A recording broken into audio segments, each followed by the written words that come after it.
Hey guys, JohnLock83. What you're looking at is my zero tolerance 0350, and that's just there for reference. What I'm actually going to be reviewing is my Victorinox one-handed Trekker NS. And the NS doesn't really stand for anything great, it just simply means non-serrated.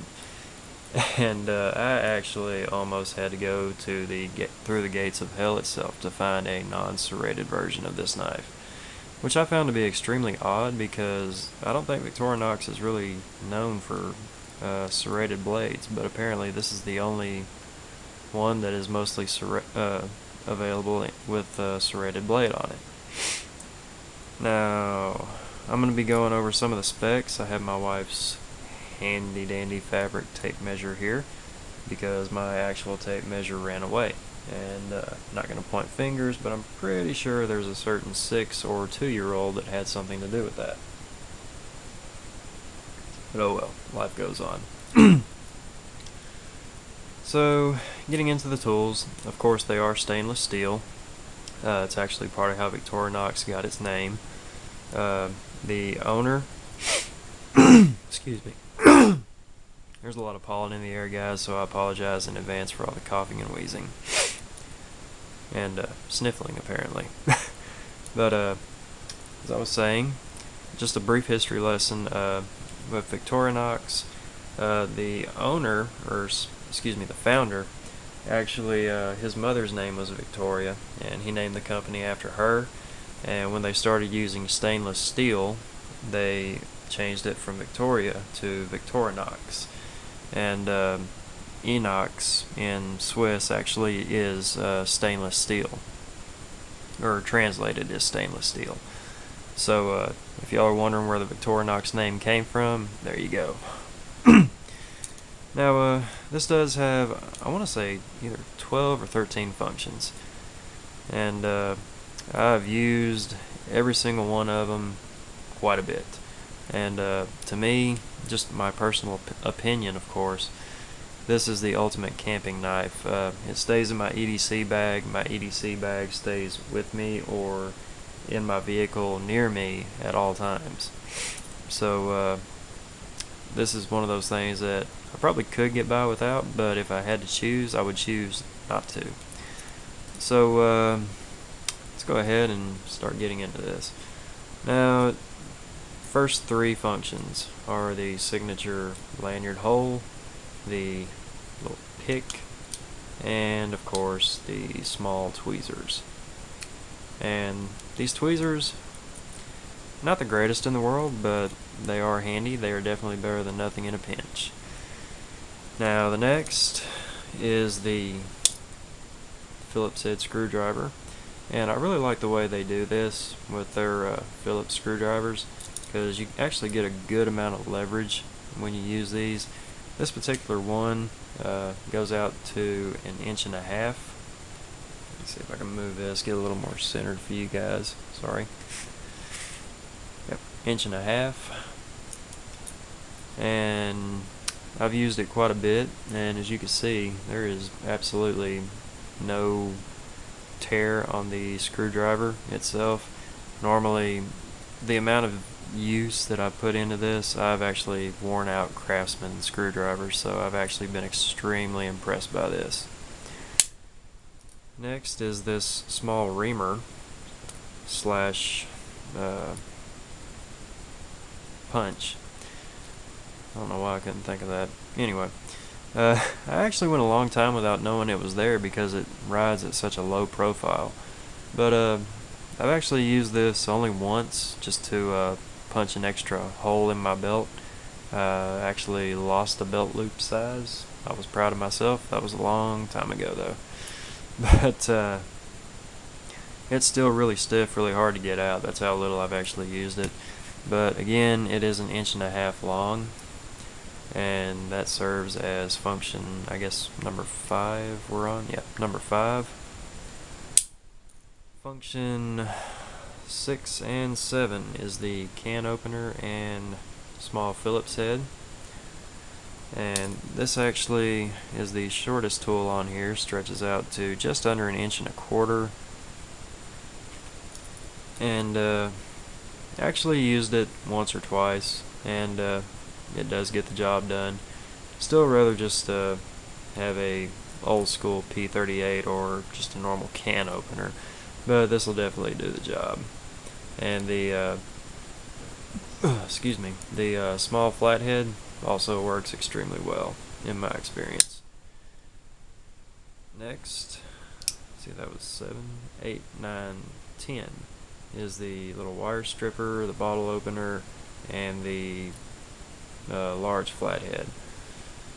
Now, this will definitely tear open Heineken bottles and Sam Adams bottles, and it's definitely opened quite a few between me and my buddies.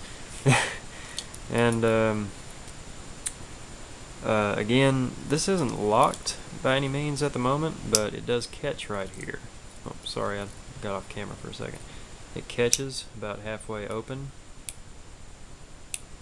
And again, you get some really good leverage if you use that on a larger flathead and it just doesn't want to give up.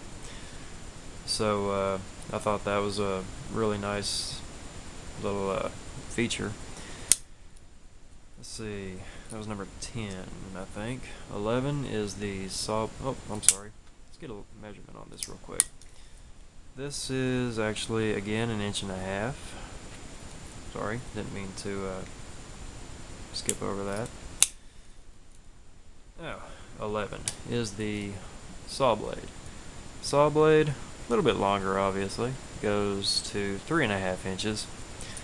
And I imagine this would be good for cutting through fish or other animals with small bones. Maybe, maybe not. I hadn't really tried that.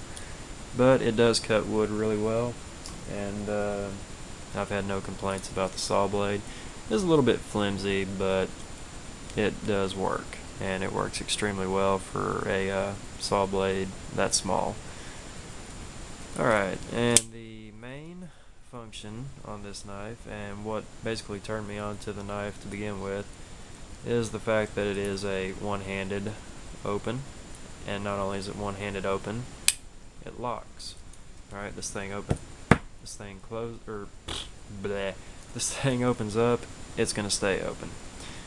Now, the blade, again, 3.5 inches.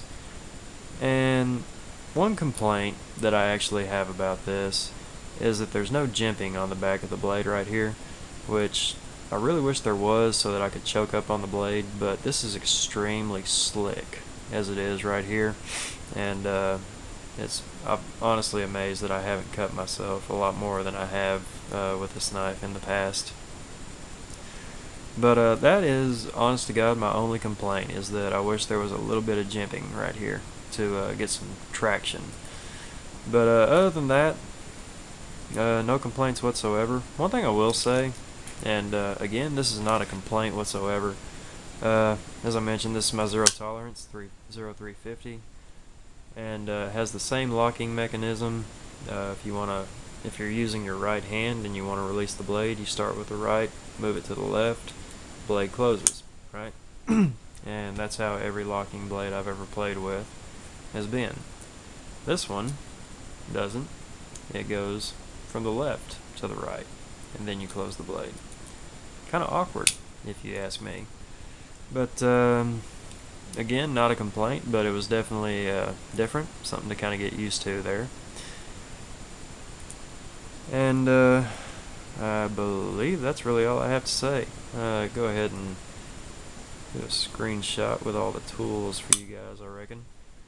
Again, the one-handed open locking knife blade, can opener, flathead, saw blade, a wire stripper slash bottle opener slash Phillips head, then of course the lanyard hole, the pick and tweezers.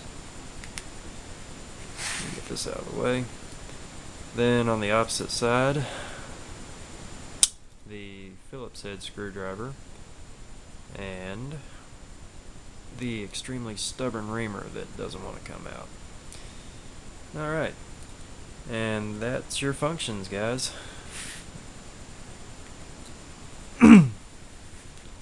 I'm struggling to get this all on camera, and I don't know why.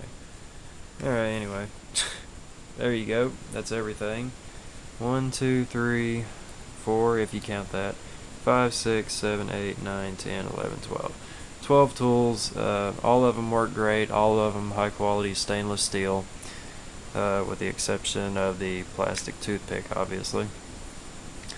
But like I said, great knife. No complaints other than the lack of jimping right here. Made in Switzerland, of course, and just honestly a great knife. And if I'm not mistaken, it may not be this exact model, but the German military actually carried these, or a model similar to this, for a long time.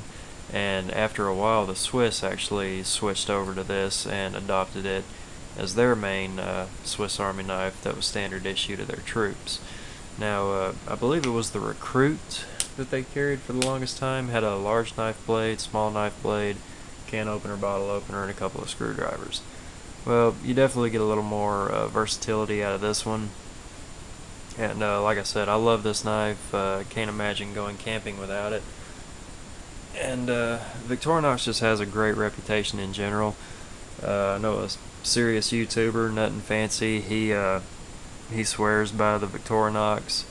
Also, just the fact that the Boy Scouts of America choose it as their main multi-tool, and NASA actually issues, I believe it's the Master Craftsman, I believe is the model. I'm not exactly sure, but they actually issue it to their astronauts. So if they're willing to make that a standard issue for an astronaut, then and all these other people are really demanding these, then obviously the quality is great to be chosen over Leatherman and SOG and the various other makers of multi-tools that we have running these days. But I'm going to go ahead, fold this back up, pack it up, and I'm going to hit the sack, guys.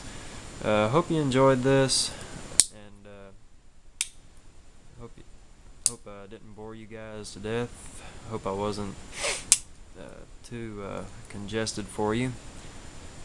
And really encourage you guys, especially if you're an outdoor enthusiast of any kind, I encourage you to check this out and possibly add it to your kit.